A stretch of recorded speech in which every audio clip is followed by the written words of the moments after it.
G'day YouTube. I don't know if any of you have ever read from the Messiah's Handbook, Reminders for the Advanced Soul. If you should wish so to do, look for it within a copy of a book called Illusions, written by Richard Bach. It was one of his after acts, follow-ups to Jonathan Livingston Seagull. And there within, in the Messiah's Handbook, Reminders for the Advanced Soul, it says, "Live never to be ashamed. If what you say or do is written and spoken of across the world, especially if what is reported is not true." So when I face allegations, assertions, accusations of hating America, of hating all Americans, I just sort of file it under that live never to be ashamed if what you say or do is misreported, because I don't hate America. I don't hate Americans. I'm very, very disappointed in the behaviour of Americans. But in the same way that if I saw a child doing something that I thought was a bad idea for them to be doing, I wouldn't tell them that they were wrong, that they were bad, that they were stupid for having done that bad, stupid, wrong thing. I would explain to them, if it was my place to be doing it, that that sort of behaviour tends to have really bad outcomes, and if you care to, you can avoid that behaviour, you can do other things, you can think smarter thoughts. You label the behaviour, you don't label the child that's been doing it. So I don't label America as hateful, although America as a gestalt, as a nation, sometimes it behaves hatefully. I'm thinking of, say, two dolphins in the Gulf of Tonkin in 1963, 64, 64. There was a US Navy lookout who was pretty worried, and in a panic attack, he reported the dolphins as being torpedoes. That radio assessment from his captain went as far as Hawaii before it was followed up 10 minutes later by another radio message saying, no, they weren't torpedoes, they were dolphins. But the hateful thing is that the President of America and the Secretary of Defense of America decided to go to war on the pretense that two dolphins were communist torpedoes.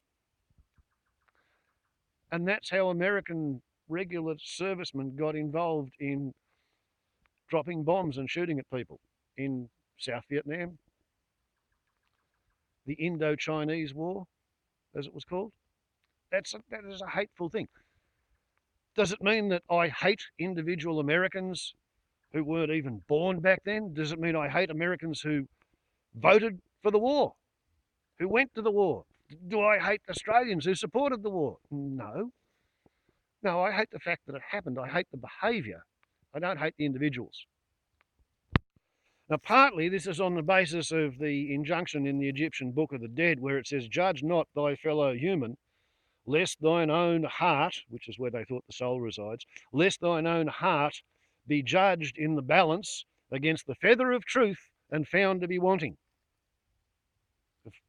5,000 years ago, the Egyptians knew better than to try and judge other people, because no one human can ever know all of the factors which cause another human to think or decide to do anything.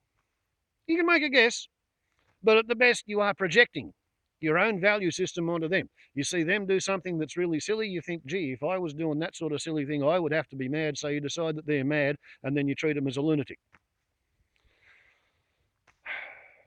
Like I said, the ancient Egyptians knew better than that. Jesus the Christ plagiarized the line in his Sermon on the Mount. He just said, "Judge not thy fellow man." a telegrammatized version of it. But you might as well say that an equally valid signpost on the way to not judging somebody else, even on the basis of their behaviour, came to me the first time, and every time I've ever reread it, the first time I read All Quiet on the Western Front by Eric Maria Remarque. At the time I was a teenager, stuck at a Catholic boarding school. I had to sit in on their religious knowledge lessons, but I didn't have to participate. So I was basically free to read whatever I wanted, and I was studying war. The paperback version in the library. And I'd read a lot of Biggles fantasies, and I'd started digging my teeth into Allied World War II recollections. And then I stumbled up on All Quiet on the Western Front. A German soldier's recollections of World War One. And essentially what he said was that nobody should blame him or his generation for having happily volunteered to go off and fight in the war, to join the army, to carry a gun, to attack the enemy, to defeat the enemy, to defend their own homeland, because he said it wasn't their fault. They were young. They didn't know any better. He said the people who were really to blame were their parents and their grandparents and their uncles and their aunts and their next door neighbours and the shopkeepers and the people who lived on their street and their school teachers and the journalists and the editors at the newspapers and the magazines, and it was before radio was a thing. So, yeah, that's who he said should be blamed for raising him and his generation up to think it was a clever idea to live for 4 years in a muddy hole in the ground, shooting at strangers while they dropped explosives on your head. Wasn't his fault. It was what he was raised to believe.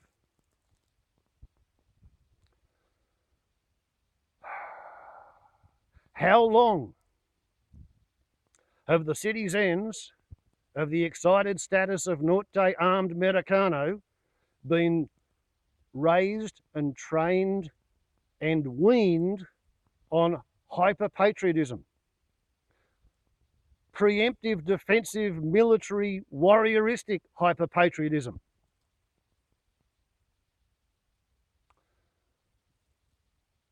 I've paid attention to learned documentaries on the arms manufacturing industry in the excited status of Norte armed Americano, and apparently their fascination with guns goes right back to the War of Independence with the British, when they didn't have enough guns. And ever since then, the entire nation has been pretty much dedicated to maintaining its armaments manufacturing industry at all costs, no matter what. The American armaments manufacturing industry has survived the post-Civil War desire for peace.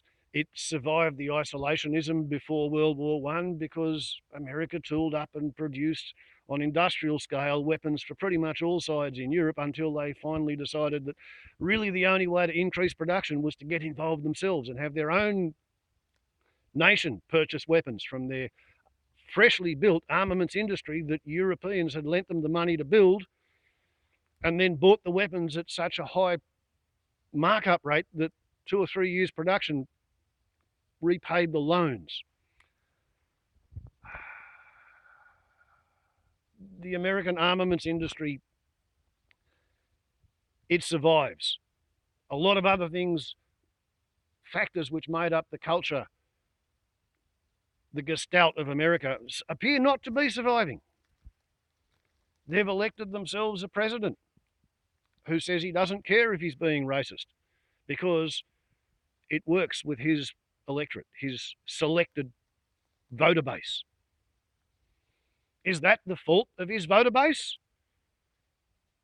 I don't think so. I think perhaps if Donald Trump really wants to get rid of the nationalised Americans who are doing harm to the country, he ought to find somewhere in the world that wants Rupert Murdoch. Rupert Murdoch, the media empire tycoon whose father had a newspaper chain, not quite an empire here in Australia. Rupert, who's driving himself mad trying to be bigger and more powerful and richer than his father was. Rupert, who renounced his Australian citizenship back in the early 1980s so that he could go to America, naturalise himself as an American, lobby Ronald Reagan, the president, with the idea that the congressional requirement for all news broadcasts and editorials which were printed or broadcast across state boundaries by law had to be the truth as proved by the best known science at the time. Rupert Murdoch convinced Ronald Reagan's wife's astrologer that that was an unreasonable, unconstitutional infringement of his corporate and naturalised citizens' constitutional right to freedom to squeak. And the astrologer told Nancy, who told Ronald, that yes, that's perfectly acceptable. And so from about 1983, it's been lawful in America to lie to the public in your news and your editorial content. And it's cheaper. You don't have to do journalism. You can get howling clowns like Rush Limbaugh and Alex Jones in front of a microphone and just broadcast that. And because it's angrificating, it's exciting. Because it's exciting, you can charge people more money to sell ads into it.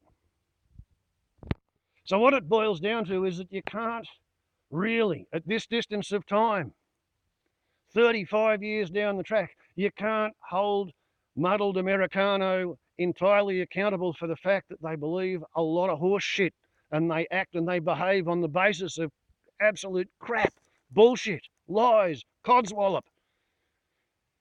As Jesus the Christ said when he was hanging on the cross, "Forgive them, Father, they know not what they do." Once upon a time, Adolf Hitler took over in Germany and he got rid of the Boy Scouts and he replaced the Pfadfinders Bund with the Hitler Jugend, the Hitler Youth.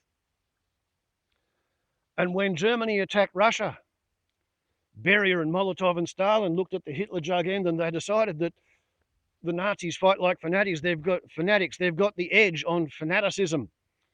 So the Komsomolskaya was instigated as a direct copy of the Hitler Youth and the Bund Deutsches Mädchen, band of German maidens.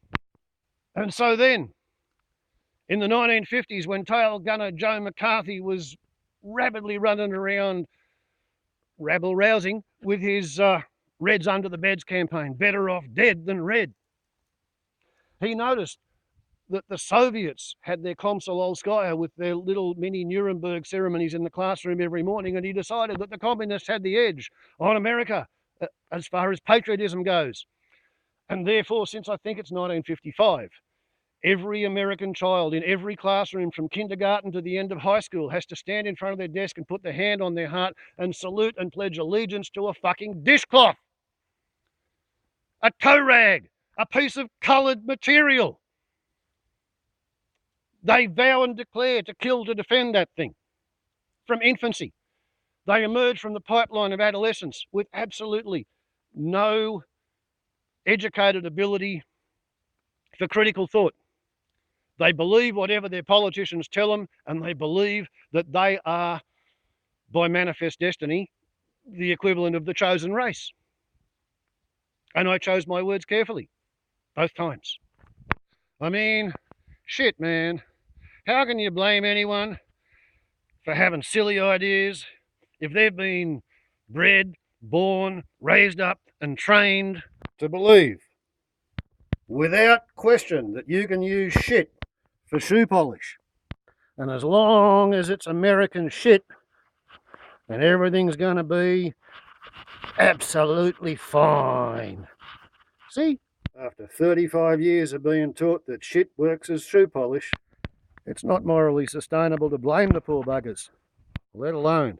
The sad thing is, it's their very gullibility, trusting loyalty and obedience that leads them to know not what they do, until they're old enough and wise enough to know better, and then so many of them choose not to pay attention. But you can't hate a country or a nation for making stupid, selfish, wrong decisions, because such is life. Everybody who wants free will has to grant free will. Stop trying to play God. Warbles on a lot to YouTube. Ciao.